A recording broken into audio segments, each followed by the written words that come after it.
Hello 2020 user, thank you for accessing this training tutorial for Omega Cabinetry. This brief video will show you how to add a flush finish blind or a filled blind to a blind corner.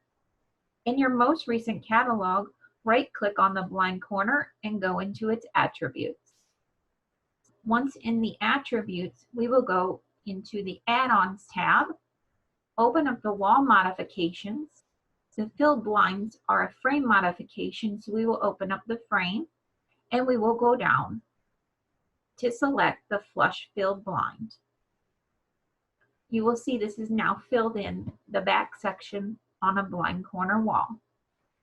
If you're wanting to just add the filled blind, it works the same way. We go and open up wall modifications, frame modifications, and select the filled blind. Thank you for your time, and we hope this video was helpful.